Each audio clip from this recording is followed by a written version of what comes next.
Welcome back to another edition of Get Well Acadiana with Dr. Kevin. Thank you so much for joining us on the show today.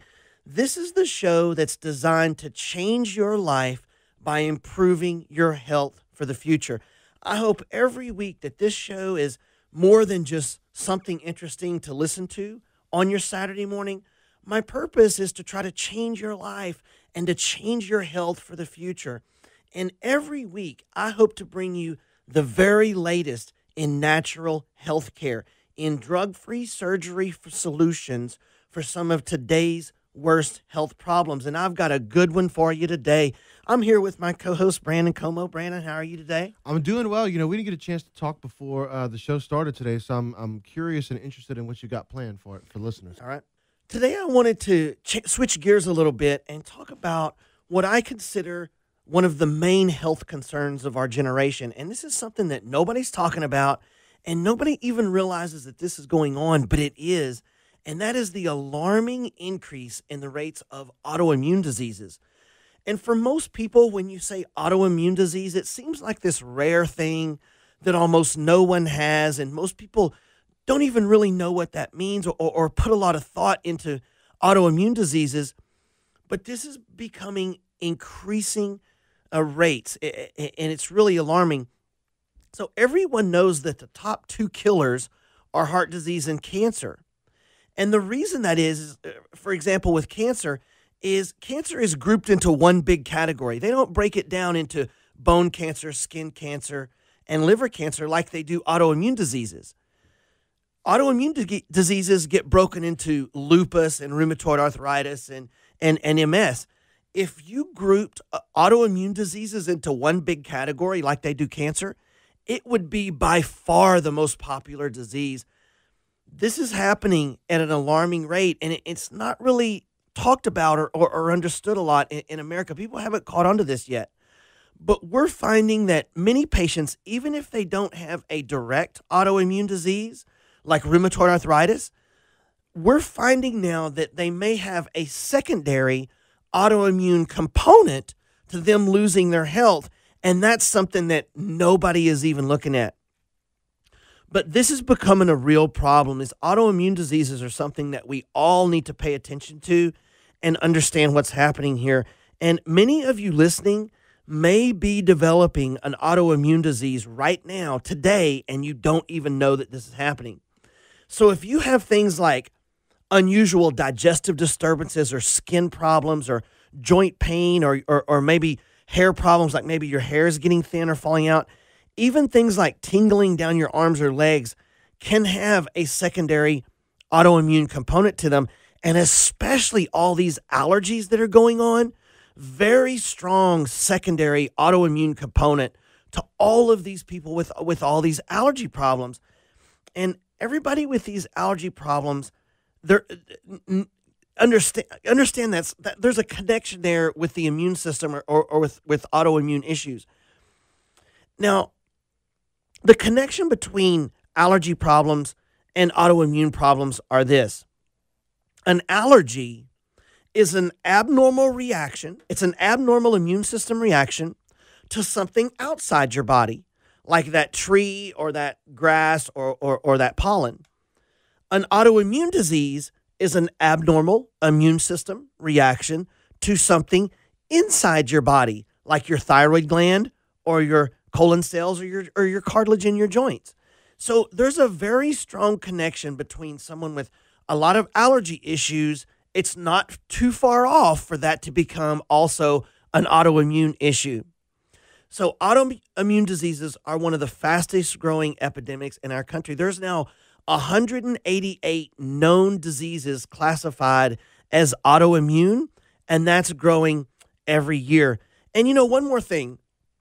If you've been to the doctor with health problems and they checked everything out and told you that it wasn't autoimmune, what I find is they only usually check for two. They check for lupus and rheumatoid arthritis, and if they don't find that, they'll tell the patient, well, you're not autoimmune.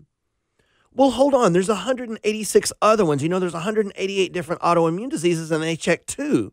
So you might want to take a look at all of those others as well, because it's not usually lupus or rheumatoid. It's usually one of the other 186. So American medicine doesn't always do the most thorough job evaluating autoimmune diseases when looking at a patient that's lost their health. And there's a lot of misses, is my point going on here.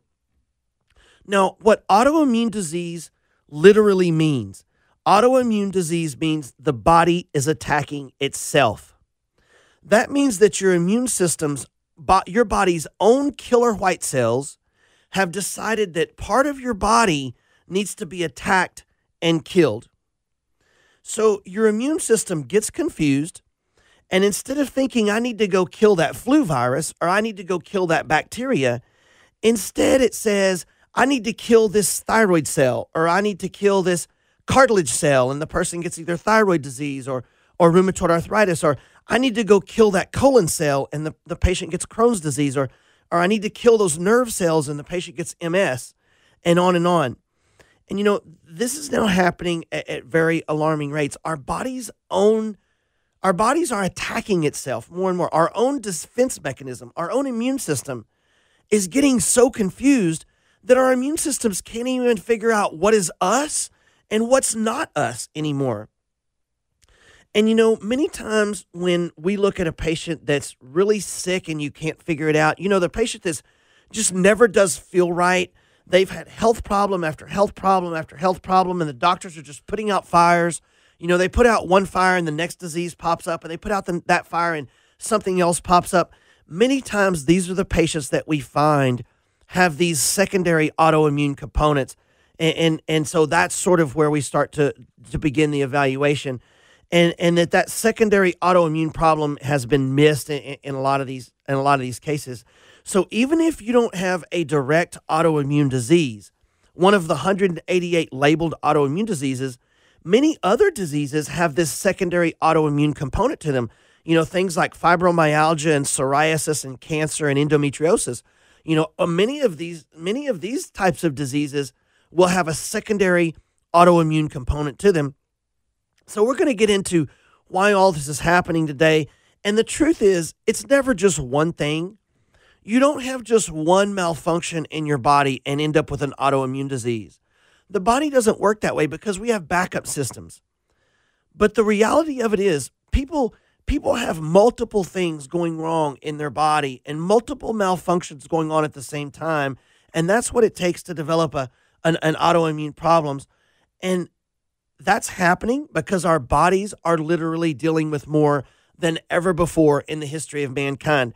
We have more stress than ever in the history of mankind. We have more genetically modified foods. We have more environmental pollutants. We have more toxins in our bodies than we've ever had. We have less minerals in our food. Many times our food's void of vital nutrients and phytochemicals, and we have more allergies than ever before. And so our bodies are literally overwhelmed, and that's something that's causing all of these autoimmune reactions and all of these allergy problems. You know, something that I'll never understand, and I don't know if I'm the only one that this doesn't make sense to, but does it make sense to anyone that all of a sudden the human body would be allergic to a tree? I mean, we've been around trees since there were people. Why all of a sudden would you be allergic to these things that humans have been around since there were humans? You know, to say, well, now I'm allergic to grass, to me, that doesn't really jive. That doesn't make sense. Why would our body say that tree over there is something that we shouldn't be breathing in? Or why is that grass something that's going to make our body react? This is all secondary autoimmune stuff. We have more allergies than ever before. We have more stronger bacteria than we've ever had in history, more resistant bacteria. And so understand, guys, that our immune systems are designed to kill things. It's like our SWAT team. So we get something in our body that doesn't belong there, and the SWAT team comes in, isolates whatever that problem is, and kills it, and then learns what it did so that next time it happens, it can kill it even faster. So our immune system gets stronger every time that it kills an infection. It gets smarter every time that it kills an infection. And that's the way our bodies were designed to be. Now, over the last 50 years, we've been killing every little thing that comes up with antibiotics. So our immune systems are getting weaker and more confused, and the bacteria, on the other hand, are getting stronger and more powerful and more resistant. The direction that's headed is not a good one. And this has almost come to a head. The bacteria are getting stronger and more powerful and more antibiotic resistant than ever. And our immune systems are getting completely confused and weaker and less able to determine what's going on and what's normal and not normal. This is all coming to a head. And I'm afraid over the next 20 or 30 years, we're going to be in real trouble because of this. We have so relied on antibiotics to kill every little thing that comes up that our immune systems are totally confused. And the bacteria are more powerful and stronger and resistant than ever. This to me is like watching two trains on the same track coming together. It's not going to end well. Now, the thing about these autoimmune diseases that people need to understand, and this is something that I talked about earlier that causes this, is that it's multiple failures all stacked up to develop an autoimmune disease. It's kind of like an airplane crash. You know, when one of these big airliners goes down, it's not one system failure that causes that. You have to have multiple system failures, and then the backup system fails, and then sometimes even a backup system to that fails, and then a human didn't catch that. And if enough bad things all stack up and go wrong, then the airliner will go down, because it wasn't just one thing, it was a lot of backup systems that failed. This is exactly what's happening in our bodies. We're stacking all of these things up, creating this situation where our immune system is failing. And we call this our series of co-causes. And the only way to stop this from happening is you have to find out what is making the immune system so mad. What is making the immune system so amped up that it's decided to go kill its own thyroid gland, or kill its own joints, or kill its own colon cells or nerve cells. And the truth is, there's about 6 things that we look for that's causing that to happen, that's causing the immune system to malfunction on itself and to turn against itself. And so we're going to get into some of those things today. Some of those 6 things, I'll go through as many of them as I have time for. But the only way to solve this stuff is you have to figure out these co-causes and remove them. What is causing the immune system to get so mad and so irritated and so confused that it's decided to attack and attack and attack till it just starts to attack its own body? And so we're going to get into all of that on the show today. And, you know, that's what my purpose is to try to come here and try to help as many people as I possibly can live a better life using these natural solutions, the best natural solutions anywhere in the world. So if you'd like to have a phone conversation with me about your individual health problems, I'd be happy to pick up the phone Monday and give you a call, and we can have a phone conversation about what's going on with you and how I think my methods might be able to help you. And if you want to do that, you can call my office at 837-7174 and just leave your name on my machine and say, I'd like Dr. Kevin to call me Monday and to see if he can help me with my unusual health problem. And the number is 837-7174. It could just change your life. And I'll give you a call Monday when I have some time, and we'll sit down and figure out if we can find out what's going on with you. So we're going to discuss some of the co-causes of these autoimmune diseases when we get back. So don't go away. And if you know somebody with autoimmune issues, call them and tell them to tune in. You could just change their life. We'll be right back. All right.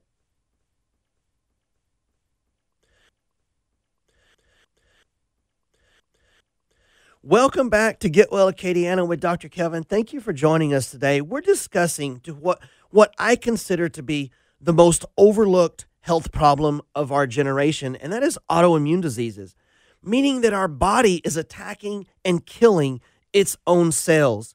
So the question is why? In my version of functional medicine, we continue to ask the why until we get to the underlying answers, the real answers. And the answers are that it's always multiple things causing this to happen.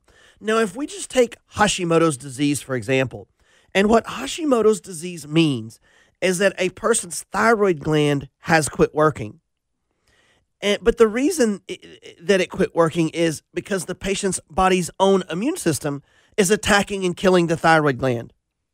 So your white blood cells, your body's SWAT team, has gotten the wrong address. Your body's killer cells, the white blood cells that normally kill bacteria and viruses or kill foreign invaders, has decided, I don't like those thyroid cells anymore. They don't belong here. I need to go kill them. That's called Hashimoto's disease. And it's a version of hypothyroid. And unfortunately, so many times patients come to us and say that their thyroid quit working and they were put on Synthroid, and that was as far as it went. There was no investigation to find out why the thyroid quit working. They don't even know if it's because the immune system is attacking and killing the thyroid. Or is the thyroid not working on its own? Or is the nerve going to the thyroid not working? Or are the raw materials not present to make thyroid hormone? You have to answer these questions. These questions can't go unanswered. If you're ever going to get in the ballpark of solving some of these things, these questions become critically important to get answers to. So, for instance, we continue to ask the question of why. So my thyroid quit working. Well, why is that? Well, the raw materials aren't there, or the enzymes aren't present, or the immune system is killing it, or the gut and liver are so unhealthy the thyroid hormone can't be converted. So there's lots of answers to that question, and if you don't know that, you're really never even in the ballpark of solving these things. But we keep asking the question why that is. Well, why is that? And then the next question, well, why is that? Until we get to the very bottom aha moment where we say, yeah, that's the whole problem, or that's, part of the co-causes generally. Now, sometimes there's this thought process in traditional medicine where there's no known cause for these diseases. So when the patient says, well, my doctor said I was autoimmune, or, my immune system was attacking my thyroid, and we'll ask him why, and he said, well, we just don't know. So the patient asks, well, ask why my thyroid has quit working. Well, it just happens sometimes, or it's just genetic. Think about this. If it were genetic, you would have been born with it. I think that way too much blame has been placed on things being genetic these days. Now, just because you have diabetes and mom had diabetes doesn't mean you were doomed to have diabetes. So if it were genetic, you would have been born with it. Example, Down syndrome is genetic. You're born with that. Well, if it was genetic, why did you not get it till 40? So you got diabetes because mom had diabetes, but you didn't get it till 40. Why not 30 or 20 or 10? So we are not just doomed to our genetic expression, because genes can turn themselves on and off. It's called epigenetics. It's a relatively new field of genetic study, and it's really a more accurate way of thinking about genetics than the old way of just saying, well, that runs in my family. I hear that every day in my office, and I think it runs in my family has been so overused, way overused in the last 30 years to explain away patients' health problems. Well, it's just genetic. That's not necessarily the case, or you would have had it at birth. And if it's genetic, why did you get it at 40 and not at 30? The reality of it is there are specific causes for every one of your health conditions. You're not just unlucky and have lupus or rheumatoid arthritis. You didn't just get the short end of the stick and end up with Crohn's disease. I don't think that makes sense to any of you either. And I'm here to tell you there are known causes for your disease processes. But figuring out these co-causes, it takes a lot of work. You have to be willing to put the time in to figure these things out and truly solve these things once and for all. It takes time. You can't do this in a 3-minute office visit. You have to sit down and dive into this and figure this out with every patient and get to the real underlying co-causes. And then we begin to knock those co-causes out one at a time. And the truth is, the co-causes are everywhere in our body. Our bodies are under assault like never before. We live in the most toxic world with more stress, with more impacts on our body from accidents and traumas than ever, more harmful electromagnetic fields from computers and Wi-Fi's, and a computer screen 2 feet from our face every day, and cell phones by our head all the time. We have more sneaky bacteria than ever before, becoming more and more resistant and stronger against antibiotics than ever before. we have the lowest nutritional value food than we ever have, and we get less sleep than we ever had. I mean, I could go on and on about how damaged our bodies are, but our bodies are under assault like never before in the history of mankind, and the bugs and the bacteria and viruses are stronger and smarter and more resistant than ever before. So when we begin to evaluate a patient with a disease process, with some of these health conditions, we always want to find out what are the underlying co-causes that have led up to them developing this disease or condition. And there's literally hundreds of things that we look for. And I wanted to cover just some of the top ones today. So when we get back from this break, we're going to talk about a few of the co-causes to some of the most common things that can make your immune system so confused that it's decided to go attack its own body. Some of the most common reasons that people have lost their health. And, I think you're going to find that you have a lot of these things going on yourself as we go through them. And some really fascinating information that I'm going to go over right after this short break about these co-causes to, your potential health problem. And if you're one of those out there suffering with health problems that you haven't found a good answer to yet, I want you to know that I truly want to try to help you. My purpose is to try to help as many people as possible live a healthier life. And I'd be more than happy to give you a call on the phone when I get to the office Monday to see if I think that my methods might be able to help you, or at least if it's worth a chance to find out. And then we can see if we can develop a strategy to reverse and solve your health problems once and for all, because that's what we do every day. And, don't think that yours is the one condition that's gone too far and there's no hope for you. Patients feel that way all the time. Oh, no, doc, you can't help me. My condition is different, or my condition is special. And we hear that every single day, and that's usually not the case. And then on the other hand, if you're just starting to develop health issues, don't let it get severe. Take action as early as you possibly can to solve it. So if you want to have a phone conversation with me, I'd be happy to call you back Monday. The office number is 837-7174. That's 837-7174. All you have to do is just call, and obviously I'm not in the office today. Just leave your name and number on my machine and say, I want the doctor to call me back Monday. I'll personally call you back, have a phone conversation about what's going on with you, and we'll talk a little bit about how I think my methods might be able to help you or not. We'll see how it goes.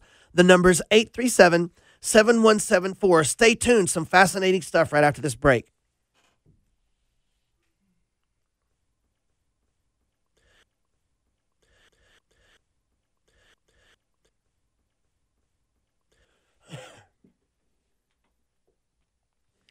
Welcome back to Get Well Acadiana with Dr. Kevin. We're discussing the alarming increase in the rates of autoimmune diseases on the show today. And in the previous two segments, we're discussing that there has to be a reason for this happening. You're not just unlucky and end up with lupus or rheumatoid, or it's not just genetics, so you ended up with Crohn's disease. And if we can figure out the reasons, then we can begin to figure out how we can get in the ballpark of solving some of these things. Because autoimmune means that your body is attacking itself. That's literally what autoimmune means, the body attacking itself. So that means that your own SWAT team, your own white blood cells have decided that part of you should not be there and needs to be killed. So if your immune system decides that your thyroid is a foreign object and needs to be destroyed, you'll end up with Hashimoto's disease. If your immune system decides that your nerve cells should not be there, you'll end up with multiple sclerosis. So autoimmune means the body is killing itself or attacking itself.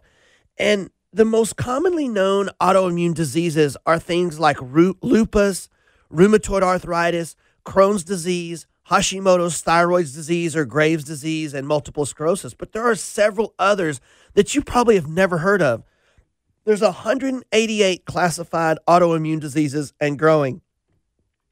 And the other thing that we mentioned so far is that many disease processes like cancer and psoriasis and allergies have a secondary autoimmune component to them, even if they're not classified as one of these 188 autoimmune diseases.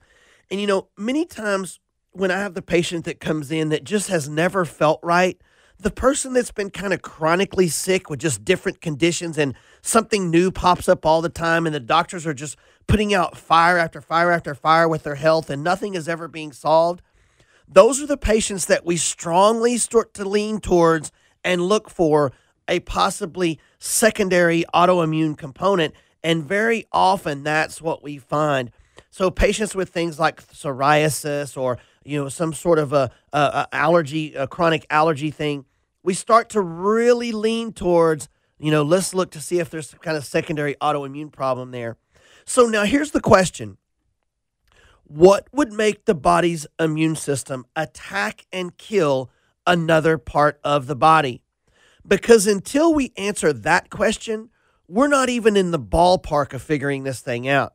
So I wanted to go through a few of the things that could cause the immune system to get so confused and so mad that it just starts killing itself. Now, first of all, we ask, how do we diagnose this? Well, many times we look at antibodies on blood work, and there are other ways that we can tell if something's autoimmune or not, but we look for antibodies on blood work, and that can be like looking at a needle in a haystack sometimes because there's lots of different tissues that can be attacked. So that's not the only way, but that's one of the ways. The body will make antibodies towards those tissues, and then we can pick that up on blood work. But make no mistake, when you have an autoimmune disease, your immune system will be destroying and damaging your tissue from the inside out, and that's a big deal. It's like termites in your house. Your own immune system is eating away at your body on the inside. So we have to figure out what's causing that and get rid of it to ever get the immune system to calm down. And the naming of the autoimmune disease simply means the tissue that is being attacked. But all autoimmune diseases are common, meaning the body is attacking itself. The name just means the tissue. And the reason that's important is because 50% of the time, if someone has one active autoimmune disease, 50% of the time, the body will start to attack another part of the body. I saw this just yesterday. I had a patient come in, and they had an autoimmune disease. And on further inspection, we found that they had a second one that they didn't even know that they had.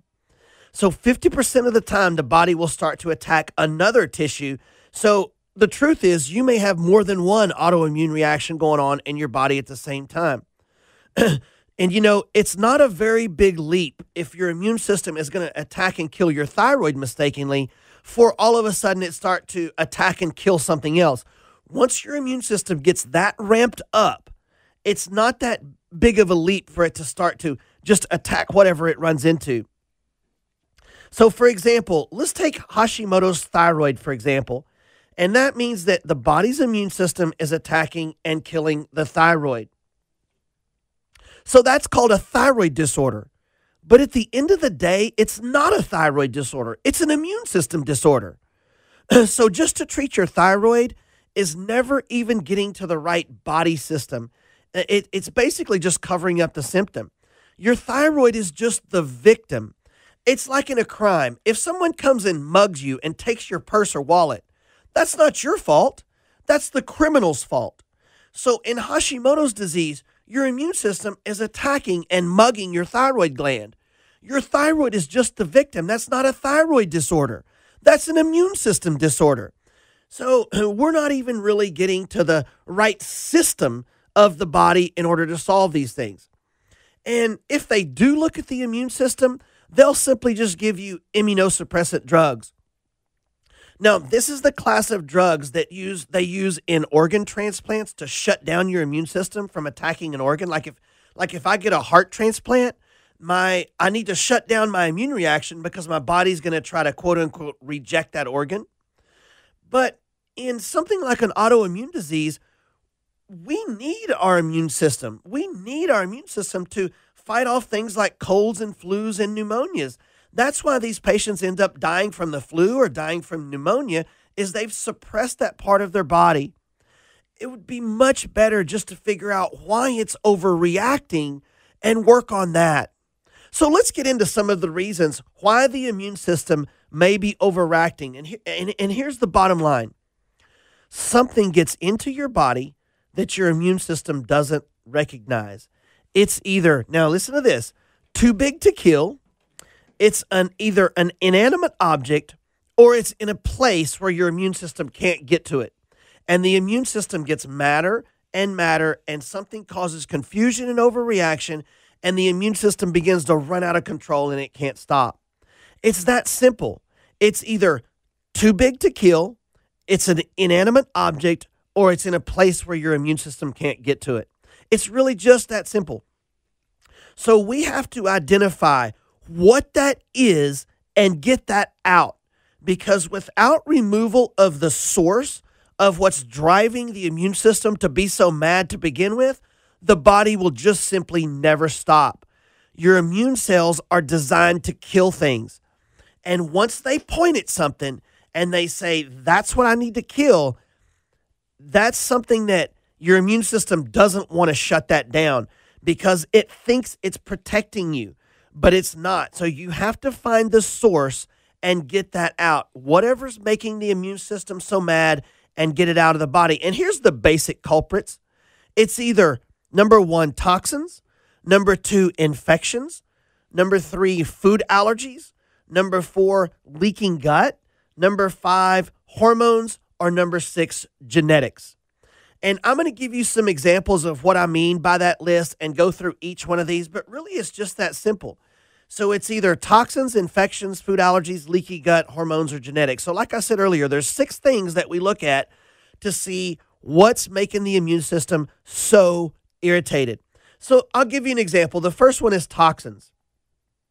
Now, if something toxic gets into your system, your body is going to react to it.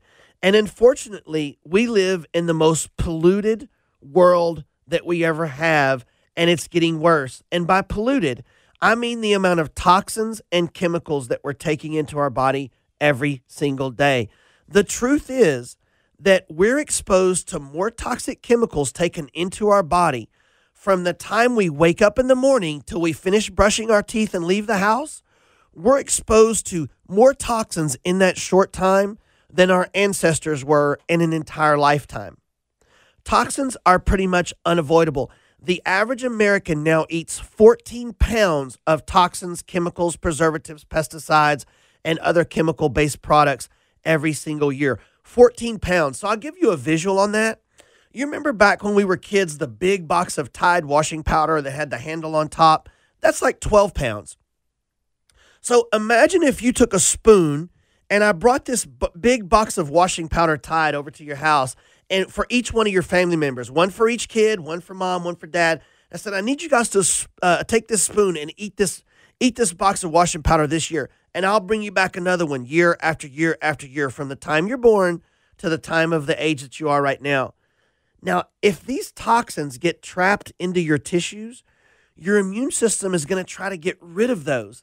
And then pretty soon it can get confused because these things are really, they're strongly attached to the inside of our body. They're negatively charged and they will attack and they will get trapped into our body.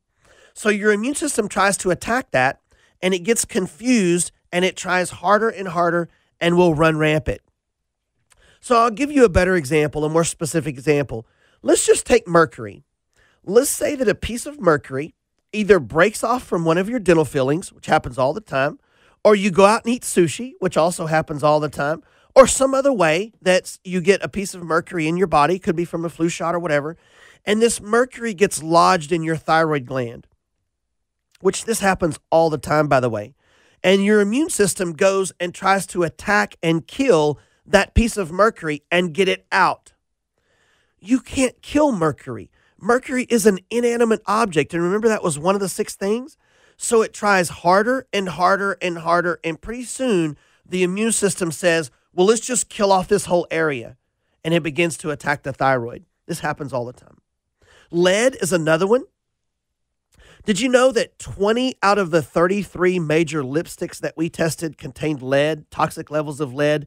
and many other cosmetics do as well. Guys, lead messes up the way your system works. It's highly toxic. And it's also one of the top reasons that we see patients with infertility is that they have lead toxicity. So we always look for that as well. So your immune system knows how to do one thing: attack and protect itself. And if there's a heavy metal lodged in part of your tissues, the body is going to react to that.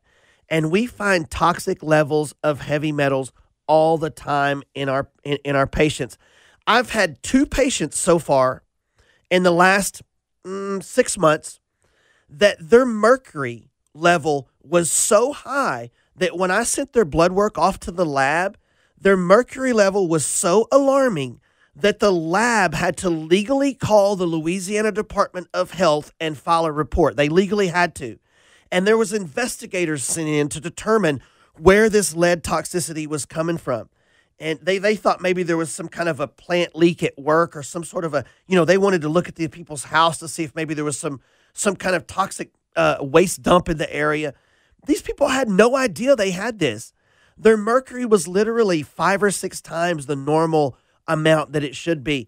And both were thyroid patients, by the way. So we have to figure out what is lodged in there, what is the immune system trying to get rid of, and help it get rid of that if it's ever going to calm down. Now, another interesting reason we see on metals is foods that are enriched with iron. So, your cereal box on the front, it says enriched with iron, and that's supposed to be better for our kids and better for us. What that means is the processing of the food, they've stripped out the iron because they had to heat it. And so they add that back in. But the iron they're using is iron ore. It's the kind of iron you see dug out of the mine that they're using to enrich foods with.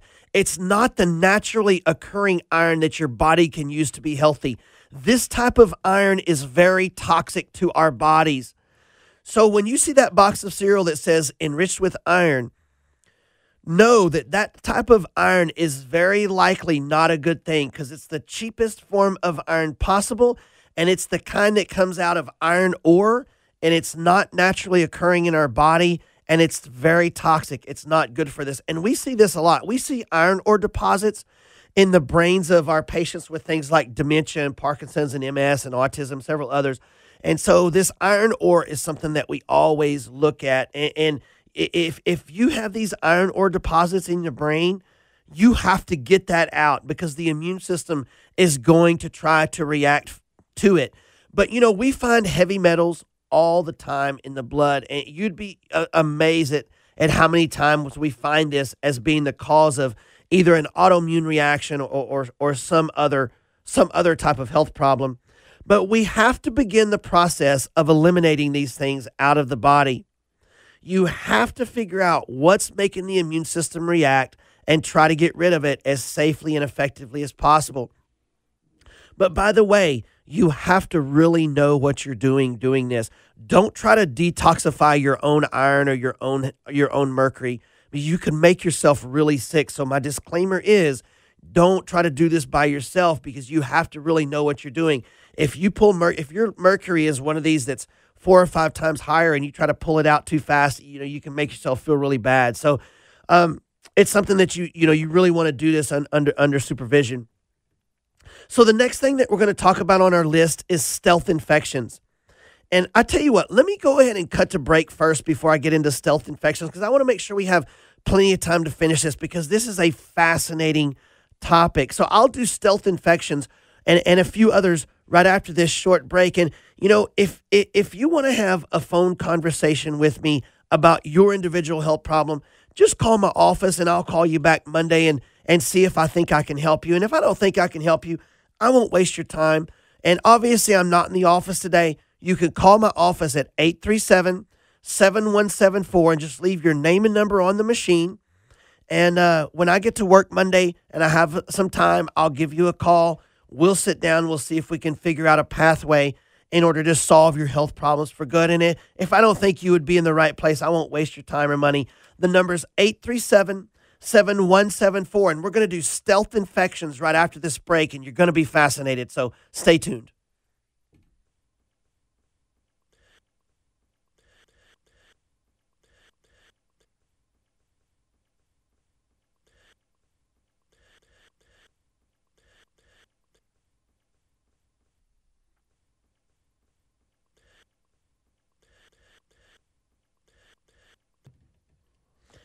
Welcome back to Get Well Acadiana with Dr. Kevin. Thank you for joining me today. And we're right in the middle of discussing autoimmune disorders. And the next possible cause of autoimmune disorders that we wanted to look at in our functional medicine protocols is what we call stealth infections. You would be shocked if you understood the number of infections that people have going on in their body that they don't even know is happening. And it's possible that you have several infectious agents in your body at any given time that you don't even know about.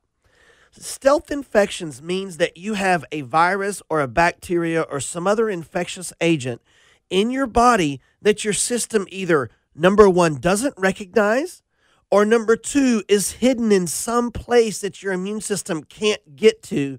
So these infections are in your immune system can just sort of run out of control. So your immune system either can't reach it or it can't recognize it.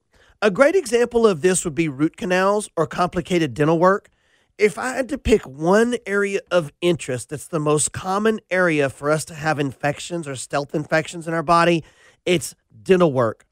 Old root canals are the perfect place for these stealth infections to get down deep inside the recesses, down in that root or down in that tooth, where the blood can't get in there to kill it, and they'll slowly drip infection out into your bloodstream, sometimes for years.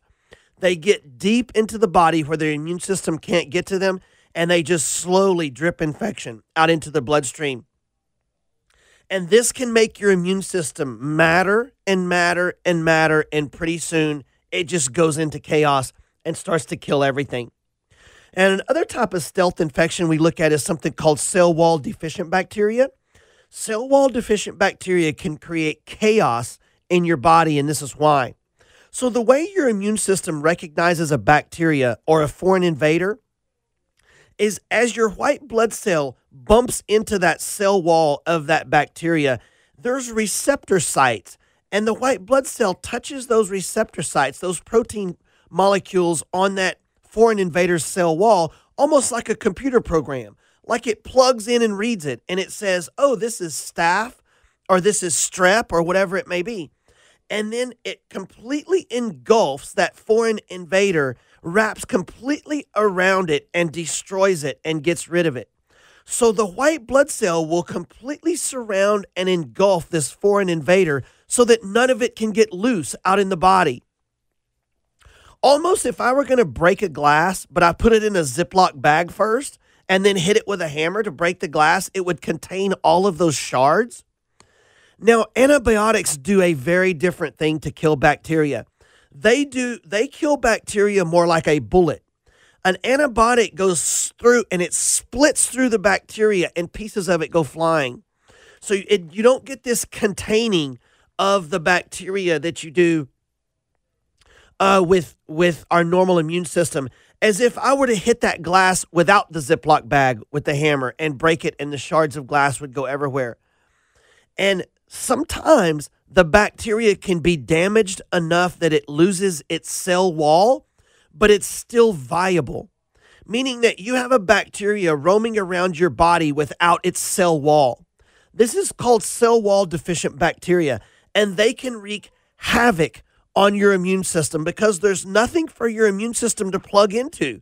There's nothing for your immune system to recognize because it doesn't have a cell wall that we can read, that your immune system can read. And there are even some bacteria that have gotten smart enough that they can get in your body and shed their cell wall and take over one of your cells and use your cell wall against you. And when this happens, the whole immune system just sort of collapses on itself.